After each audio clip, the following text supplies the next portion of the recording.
Very very sad that RCB ఈ సంవత్సరం కూడా ప్లే ఆఫ్లోకి వెళ్ళే ఛాన్సెస్ రియల్గా చెప్పాలంటే స్ట్రాంగ్గా కనబట్టలేదు. బికాస్ ఎస్టర్డే మరొక డిఫీట్ ఎదురు చూడాల్సి వచ్చింది వాళ్ళకు. చాలా close match, it was a cliff hanger actually. అట్లా కపుల్ ఆఫ్ మ్యాచెస్ ఉన్నాయి ఈ పర్టికులర్ సీజన్లో. వాటిలో విక్టరీ సాధించినటువంటి ఆర్సీబీ చివరికి ఓడిపోవాల్సి వచ్చింది. సో బ్యాడ్ లక్ అని చెప్పాలి రియల్గా చెప్పాలంటే. బ్రహ్మాండమైనటువంటి చేంజెస్ చేయడం చూసాం. Even against Sunrisers Hyderabad కూడా వాళ్ళు బెంగళూరులో ఆడినప్పుడు సన్ రైజర్స్ 287 స్కోర్ చేస్తే 262 స్కోర్ చేయగలిగారు. ఆ మ్యాచ్లో కూడా వాళ్ళకు ఛాన్సెస్ కనబడ్డాయి. బట్ మిడిల్ ఆర్డర్ అనేది వాళ్ళకు సడన్గా ఒక్కొక్కసారి కొలాబ్స్ కావడంతో ప్రాబ్లమ్స్ ఎదుర్కొంటూ ఉన్నారు. అండ్ బౌలింగ్ సమస్యలు అయితే స్టార్టింగ్ నుండి కొనసాగుతూనే ఉన్నాయి. బిగ్ టోటల్స్ వాళ్ళు డిఫెండ్ చేసుకోలేకపోయారు. That happened in Mumbai against Mumbai. ఆ తర్వాత మరొక కపుల్ ఆఫ్ మ్యాచెస్లో కూడా అదే చూసాం. ఈవెన్ ఫస్ట్ మ్యాచ్లో చెన్నైతో ఆడినప్పుడు కూడా 170 స్కోర్ చేసి ఆ మ్యాచ్లో కూడా వాళ్ళు స్కోర్ను డిఫెండ్ చేసుకోలేకపోయారు. That was of course the beginning of the tournament. But ఆ తర్వాత స్ట్రగల్స్ అదే రకంగా కొనసాగాయి. ముఖ్యంగా బౌలర్స్ యొక్క సమస్యలు వాళ్ళకు చాలా చాలా ఉన్నాయి ఈ సంవత్సరం. అండ్ ఏ కాంబినేషన్స్ కూడా వర్కౌట్ కాలేదు. Mohammed Siraj has been very very expensive against. నిన్న కోల్కతాకు కొంచెం చక్కగానే బౌలింగ్ చేశాడు, ఫస్ట్లో వికెట్ తీసుకున్నాడు. బట్ ఆ తర్వాత మళ్ళీ స్ట్రగుల్ అయ్యాడు లాస్ట్ 2 ఓవర్స్లో. ఎప్పుడైతే వాళ్ళు 40 రన్స్ యాడ్ చేయగలిగారో అవి చాలా కష్టంగా మారాయి, ముఖ్యంగా చేజింగ్లో రాయల్ ఛాలెంజర్స్ బెంగళూరుకు. విరాట్ కోహ్లీ, డూప్లెసీ చాలా అద్భుతంగానే ఆడుతున్నారు, పర్వాలేదు, ఓపెనింగ్ స్టాండ్స్ ఇస్తున్నారు. కోర్స్ అంత కన్సిస్టెన్సీ డూప్లెసీ కనబరచకపోయినా కానీ but is played well actually. But ముఖ్యంగా అతడు కూడా ప్రతి ఇంటర్వ్యూలో చెప్తూనే ఉన్నాడు, బౌలింగ్ అనేది మెయిన్గా వాళ్ళకు సమస్యగా మారిందని చెప్పి. సో ఆ ప్రాబ్లం ఒకవేళ వాళ్ళు సాల్వ్ అవుట్ చేయకున్నట్లయితే ఇంకా మిగిలిన 6 మ్యాచెస్లో 6 విక్టరీస్ ఇప్పుడు మ్యాండేటరీగా మారాయి. ఇప్పుడు ఉన్నటువంటి సిచ్యువేషన్లో కష్టమే. ఈవెన్ 6 విక్టరీస్ సాధించగాని వాళ్ళు రాక్ బాటంలో ఉన్నారు. నెట్ రన్ రేట్ చాలా చాలా మైనస్లో ఉంది వాళ్ళది. దాన్ని ఫస్ట్ ఇంప్రూవ్ చేసుకోవాలి. విక్టరీస్ కావాలి వాళ్ళకు. సో ఏ కాంబినేషన్స్ తోటి వాళ్ళు ముందుకు వెళ్తారో చూడాలి. మ్యాక్స్వెల్ టోటలీ జీరో పర్ఫార్మెన్స్ ఉండడంతో అతన్ని డ్రాప్ కూడా చేశారు. అతడు స్వయంగానే రెస్ట్ కోరాడు, అందుకని లాస్ట్ 2 మ్యాచెస్లో అతడు ఆడలేదు. Green has not performed up to the expectations in this tournament రియల్గా చెప్పాలంటే. ఈవెన్ కోల్కతా టూర్ కూడా మంచి ఛాన్స్ ఉంది, మంచి ప్లాట్ఫామ్ ఏర్పడింది. 136 ఫర్ 2 నుండి సడన్గా 156 ఫర్ వాళ్ళు 6 అయిపోయారు. The same we saw against Hyderabad also. సడన్గా వాళ్ళు వికెట్లు కోల్పోవడం, ఆ తర్వాత మిడిల్ ఆర్డర్ కొలాప్స్ కావడం, ఒక ప్లాట్ఫామ్ ఏర్పడిన తర్వాత this is happened quite a few times actually. Against Mumbai కూడా ఒక బిగ్ టోటల్ చేసేందుకు ఛాన్స్ ఉండింది వాళ్ళకు. అగైనెస్ట్ ముంబై రియల్గా చెప్పాలంటే విరాట్ కోహ్లీ అండ్ డూప్లెసీ ఆ మ్యాచ్లో పర్టికులర్గా అంటే విరాట్ కోహ్లీ త్వరగా అవుట్ అయిన తర్వాత కూడా వాళ్ళకు ప్లాట్ఫామ్ ఏర్పడింది. మిడిల్ ఓవర్స్లో మళ్ళీ ఫెయిల్యూర్ అనేది చూసాం, ఎవరు కూడా స్టిక్ కాలేదు. సో విరాట్ కోహ్లీ, డూప్లెసీ ఇద్దరు ఆడినప్పుడు 100+ వాళ్ళు స్కోర్ బోర్డ్ పైన పెట్టినప్పుడు ఆ తర్వాత విదౌట్ లాస్, ఆ తర్వాత మిడిల్ ఆర్డర్ సడన్గా కొలాప్స్ కావడం చూసాం. అప్పుడు మ్యాక్స్వెల్ అండ్ పటిడర్ ఒక మ్యాచ్లో ఇద్దరు 0 అవుట్ అయ్యారు.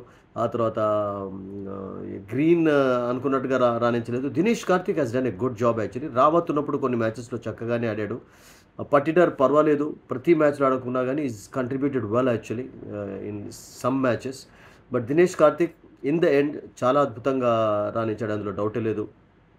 అండ్ అగైనెస్ట్ కోల్కతా దినేష్ కార్తిక్ ఒకవేళ రసల్ బాల్స్ సిక్సర్ హిట్ చేసినట్లయితే ఇప్పుడు ఉన్న డిఫరెంట్ స్టోరీ మనం చూసాం. కరణ్ శర్మ అద్భుతంగా సిక్సర్స్ సాధించి మిచెల్ స్టార్క్ బౌలింగ్లో ఒక హోప్నిచ్చాడు ముఖ్యంగా ఆర్సీబీకి. But they again fell short of 1 run. అది క్లోజెస్ట్ విక్టరీ ఈ ఐపీఎల్లో చూసినట్లయితే ఇప్పటి వరకు. So one of the best matches, డౌటే లేదు, టోటల్ హిస్టరీలో కూడా అది చాలా క్లోజ్గానే వచ్చారు. సో ఫార్ సో ఫార్ అయిపోయింది వాళ్ళకు అగెనెస్ట్ కోల్కతా. అండ్ అదే situation Sunrisers Hyderabad against కూడా మనం ఇంతకుముందు చెప్పుకున్నట్టుగా అయిపోయింది. సో బౌలింగ్లో కాంబినేషన్స్ వర్కౌట్ కాలేదు. ముఖ్యంగా జోసెఫ్ స్టార్టింగ్లో ఆడాడు, ఆ తర్వాత టోప్లీని తీసుకువచ్చారు, టోప్లీ ప్లేస్లో ఫర్గసన్ తీసుకొచ్చారు. Ferguson has been expensive actually, runs ఇస్తూనే ఉన్నాడు. అండ్ స్పిన్నర్స్లో ముఖ్యంగా కరణ్ శర్మ ఫస్ట్ మ్యాచ్లో ఆడాడు, ఆ తర్వాత కపుల్ ఆఫ్ మ్యాచెస్ ఆడలేదు. కోల్కతా అగెన్స్ట్ చక్కటి బౌలింగ్ కనబరిచాడు, బ్యాటింగ్ కూడా చక్కగా చేశాడు. అండ్ డాగర్ ఆడించినప్పుడు అతడు ఎక్కువగా వికెట్స్ తీసుకోలేదు. సో ఒక పర్టికులర్ ఫేజ్లో వాళ్ళు స్పిన్నర్ యొక్క హెల్ప్ కోల్పోయినారా అనిపించింది. చూసాం మనం పంజాబ్ వర్సెస్ గుజరాత్ టైటన్స్ మ్యాచ్లో లివింగ్స్టోన్ లాంటి ఒక అకేషనల్ పార్ట్ టైమ్ స్పిన్నర్ కూడా వికెట్స్ తీసుకున్నాడు. అండ్ ఎలా ముగ్గురు బౌలింగ్ చేశారో చూసాం అక్కడ. రషీద్ ఖాన్ కానివ్వండి, నూర్ కానివ్వండి, అదే రకంగా సాయి కిషోర్ 3 స్పిన్నర్స్ ఆడించాడు గుజరాత్ కెప్టెన్. అండ్ ముగ్గురు సక్సెస్ సాధించారు, ఒక తక్కువ స్కోర్ కట్టడి చేసి. సో నెక్స్ట్ ఫేజ్లో స్పిన్నర్స్ రోల్ ఎక్కువగా ఉంటుంది. అండ్ బెంగళూరు టీంలో ఎక్కువగా స్పిన్నర్స్ లేకపోవడం కూడా కొంచెం మైనస్ పాయింట్ అయిపోయింది. Pace bowlers have been very expensive. And ఇప్పుడు ఒక్కటే వాళ్ళు చేయాల్సింది, ప్రతి మ్యాచ్లో విక్టరీ అనేది మ్యాండటరీగా మారింది కనుక ఇక వాళ్ళు తాడో పేడో సిచ్యువేషన్ ఉంది. ఎందుకంటే ఇప్పుడు టాప్ 4 ప్లేసెస్కి వెళ్ళాలంటే నెక్స్ట్ 6 విక్టరీస్ కూడా నేను అనుకుంటాను అవి సరిపోవు ఉన్న సిచ్యువేషన్లో. ఎందుకంటే రాజస్థాన్ రాయల్స్ ఇప్పటికీ 6 విన్స్ ఉన్నాయి, కోల్కతాకి 5 విన్స్ ఉన్నాయి, అండ్ చెన్నై, తర్వాత Lucknow and Sunrisers Hyderabad వెనకాల ఉన్నారు వాళ్ళు. అండ్ గుజరాత్ అండ్ పంజాబ్ను ఓడించి వాళ్ళు కూడా మెల్లమెల్లగా కాంపిటీషన్లోకి వస్తున్నారు. అండ్ ఇలా టఫ్ సిచ్యువేషన్ మారుతుంది. ముఖ్యంగా ముంబై కూడా కపుల్ ఆఫ్ గుడ్ విన్స్ వాళ్ళు సాధించగలిగారు.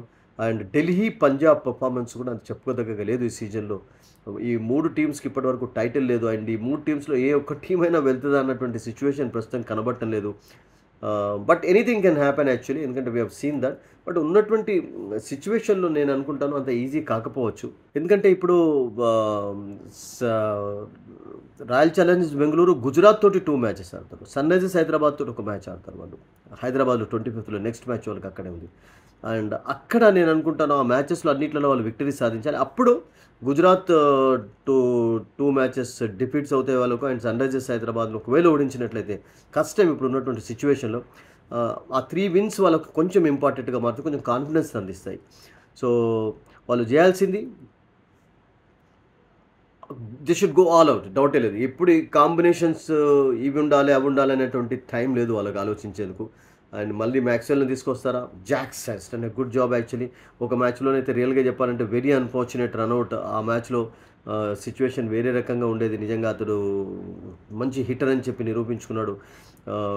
బ్రహ్మాండమైనటువంటి స్ట్రోక్స్ అతని వద్ద ఉన్నాయి. సో అతన్ని ఆడిస్తే గిట్ట మ్యాక్స్వెల్ని తీసుకొస్తే మరి వాళ్ళకు మరొక ఫారెన్ అంటే బౌలర్ కావాలి అంటే చాలా కష్టం అవుతుంది. ఒక గ్రీన్ కూడా ఉండాలి. గ్రీన్ యాజ్ అన్ ఆల్రౌండర్ ఈ can do a good job actually. Good fielder, good bowler, ఆడుతున్నప్పుడు చక్కగా ఆడతాడు. వాళ్ళకు ముఖ్యంగా ఇప్పుడు జోసెఫ్ను ఆడిస్తారా? అల్జారీ జోసెఫ్ను నెక్స్ట్ మ్యాచెస్లో ఒక జెన్యూన్ ఫాస్ట్ బౌలర్ కావాలి అంటే, లేకుంటే కెమెరూన్ గ్రీన్ లాంటి ఒక ఆల్రౌండర్తో వెళ్ళి బ్యాటింగ్ స్ట్రెంత్ పెంచుకుంటారా 4 ఫారినర్స్ని తీసుకొని? We have to wait and see. But ఏ కాంబినేషన్స్ తోటి వాళ్ళు ముందుకు వెళ్తారో వేచి చూడాల్సిందే. బట్ ఇప్పుడు ఉన్నటువంటి సిచ్యువేషన్లోనైతే ఆర్సీబీ ఛాన్సెస్ చాలా తక్కువనే కనబడుతున్నాయి to be frank. Next 6 wins కూడా సరిపో, 6 బిగ్ విన్స్. ఆ తర్వాత depending on other teams losses, అప్పుడు ఏదైనా కొంచెం వాళ్ళకు ఛాన్స్ ఉండవచ్చు. బట్ ఈ సంవత్సరం కూడా అన్ఫార్చునేట్లీ ఐ థింక్ ఆర్సీబీ ఫ్యాన్స్కు డిసప్పాయింట్మెంట్ తప్పేలాగా కనబడటం లేదు. వాళ్ళు ఉన్నటువంటి పొజిషన్లో రాక్ బాటంలో ఉన్నారు. అండ్ ఇక్కడ నుండి నెక్స్ట్ 6 ప్లేసెస్ ముందుకు వెళ్ళాలి అంటే I think it's going to be very very tough for them.